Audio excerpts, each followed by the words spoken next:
ஓம் சாந்தி. நான் விசேஷ ஆத்மா. நான் அனைவரையும் திருப்திப்படுத்தக்கூடிய ஆத்மா. நான் தந்தைக்கு சமமான ஆத்மா. நான் உண்மையான சேவாதாரி ஆத்மா. நான் எதிர்மறையையும் நேர்மறையாக மாற்றிவிடும் ஆத்மா. நான் ஆத்மா. இந்த தேகம் என்ற கோவிலிலிருந்து விடுபட்டு பாப்தாதாவை சந்திப்பதற்காக ஃபரிஷ்தாவாகி வதனத்தை நோக்கி பயணம் செய்கின்றேன். வதனத்தில் தந்தை என்னை அன்போடு வரவேற்கின்றார். நான் அவருடைய அன்பை பெற்றுக்கொண்டு அவர் முன்னால் அமர்ந்து அவரோடு ஆன்மீக உரையாடல் செய்கின்றேன். இன்று பாப்தாதா தனது குழந்தைகளின் ஆன்மீக ஆளுமைத்தன்மையை பார்த்துக் கொண்டிருக்கின்றார். இப்படிப்பட்ட ஆன்மீக பர்சனாலிட்டி முழு கல்பத்திலும் வேறு யாருக்கும் இருப்பதில்லை. அனைத்தையும் விட பெரியதிலும் பெரிய ஆளுமைத்தன்மையாதனில் கனவிலும் கூட சம்பூர்ண தூய்மையின் பர்சனாலிட்டியாகும். நீங்கள் உலகத்தில் உள்ள அனைத்து ஆத்மாக்களையும் விட உயர்ந்தவர்களாக இருக்கின்றீர்கள். தூய்மையின் கூடவே அனைவரின் முகம் மற்றும் நடத்தையில் ஆன்மீகத் தன்மையின் ஜொலிப்பும் கூட இருக்கின்றது.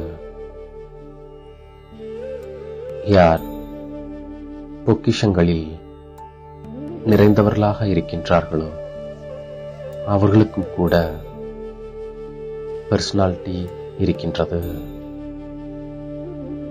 உங்களிடம் இருக்கக்கூடிய செல்வ செழிப்பிற்கு முன்னால் கோடீஸ்வரர்கள், லட்சாதிபதிகள் கூட தந்தையிடம் சுகம் சாந்தியை யாசிக்கக்கூடியவர்களாக இருக்கின்றார்கள். மேலும் நீங்கள் சதா அழிவற்ற பொக்கிஷங்களில் நிரம்பியவர்களாக இருக்கின்றீர்கள். உங்களுடைய பொக்கிஷத்தை யாராலும் கொள்ளையடிக்க முடியாது. அதனால் நீங்கள் உயர்ந்ததிலும் உயர்ந்த பரமாத்மாவின் மூலம் சிரேஷ்ட பர்சனாலிட்டியை உடையவர்களாக ஆகியிருக்கிறீர்கள். பாப்தாதா எப்பொழுதும் குழந்தைகளின் சித்திரம் மற்றும் விசித்திரத்தை பார்த்துக் கொண்டிருக்கின்றார். ஆக பர்சனாலிட்டியில் இருக்கக்கூடியவர்களின் அடையாளம் அவர்களின் கண்கள், அவர்களின் முகம், நடத்தை, எண்ணம் மற்றும் தொடர்பு அனைத்தும் மகிழ்ச்சி நிறைந்ததாக இருக்கும். மகிழ்ச்சியான ஆத்மாக்கள் எப்படிப்பட்ட கவலை நிறைந்த ஆத்மாக்களாக, அசாந்தியான ஆத்மாவாக இருந்தாலும் அவர்களுக்கு தனது மகிழ்ச்சியான பார்வையினால் திருப்தியை ஏற்படுத்தக்கூடியவர்கள். இப்பொழுது நேரத்திற்கு தகுந்தவாறு எந்தளவு நேரம் அருகாமையில் நெருங்கி வந்து கொண்டிருப்பதால் பார்வையின் மூலம் திருப்திப்படுத்தும் சேவை செய்வதற்கான நேரம் வந்துவிட்டது. நீங்கள் அனைவரும் முதன்மையான தண்டு பகுதியாக இருக்கின்றீர்கள். நீங்களும் கூட ஒரே இடத்தில் அமர்ந்து கொண்டு தந்தைக்கு சமமாக எல்லைக்கு அப்பாற்பட்ட சேவை செய்யுங்கள். ஆதிரத்னம் என்றாலே தந்தையை பின்பற்றுவதாகும். எல்லைக்கு அப்பாற்பட்ட சேவையில் பிஸியாக செய்து கொண்டிருந்தால் அது எல்லைக்கு அப்பாற்பட்ட வைராக்கியம் தானாகவே இதயத்திற்குள் வந்துவிடும். இப்பொழுது எல்லைக்கு உட்பட்ட விஷயங்கள் எல்லைக்கு அப்பாற்பட்ட சேவை செய்வதினால்தான் தானாகவே விடுபட்டு போய்விடும். விடுவதின் மூலம்தான் விடுபடும். எல்லைக்கு அப்பாற்பட்ட சகாஸ் கொடுப்பதினால் மாற்றம் அடைவதுதான் தீவிர சேவைக்கான ரிசல்ட் ஆகும். நீங்கள் அனைவரும் பாப் தாதாவை தனக்குள் உள்வாங்கி பார்வையினால் திருப்திப்படுத்துங்கள்.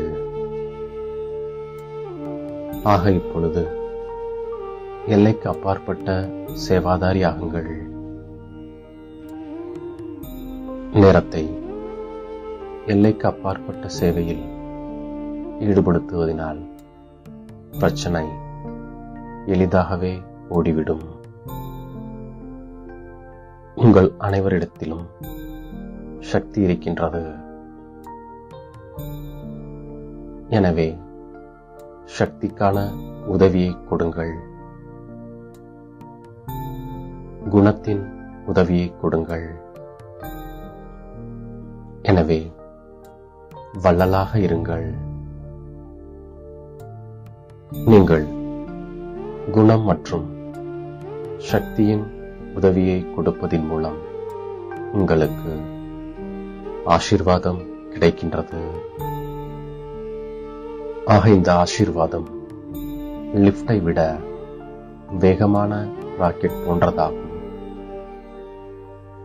மகிழ்ச்சியாக இருப்பது, மற்றவர்களையும் மகிழ வைப்பது, இதுதான் ஆசீர்வாதங்களை கொடுப்பது மற்றும் ஆசீர்வாதங்களை பெறுவதாகும். பிரம்ம பாபாவின் ஸ்லோகன், எதை நான் செய்கிறேனோ என்னை பார்த்து மற்றவர்கள் செய்கிறார்கள். ஜெகதாம்பாவின் விசேஷமான ஸ்லோகன், செய்பவர் செய்வித்துக் கொண்டிருக்கின்றார், அவர் நடத்தி கொண்டிருக்கின்றார். நாம் நிமித்தமாக இருந்து நடந்து கொண்டிருக்கின்றோம். எனவே இந்த 2 ஸ்லோகனையும் சதா நினைவில் வையுங்கள். இப்பொழுது வார்த்தைகள் குறைவான சேவைதான் செய்கின்றது. மனதினுடைய உதவி, இதயத்தின் அதிர்வலைகள் மிக விரைவாக செய்ய முடிகின்றது. இப்பொழுது 1 நிமிடத்தில் அனைவரும் அமைதியின் சக்தியை வெளிப்படுத்துங்கள். மிகுந்த ஆழ்ந்த அமைதியை மனதின் மூலம் உடலினால் வெளிப்படுத்துங்கள். நல்லது என்று பாப் தாதா தனது உரையை முடிக்கின்றார். பாப் தாதா என் தலை மீது கை வைத்து வரதானங்களை வழங்குகின்றார். விசேஷ ஆத்மா, சதா ஆன்மீக பர்சனாலிட்டியின் மகிழ்ச்சியில் இருக்கக்கூடிய ஆத்மா, சதா எல்லைக்கு அப்பாற்பட்ட சேவையில் தன்னை பிஸியாக வைத்துக் கொள்ளக்கூடிய நிமித்தமான உலகத்திற்கு நன்மை செய்யக்கூடிய ஆத்மா,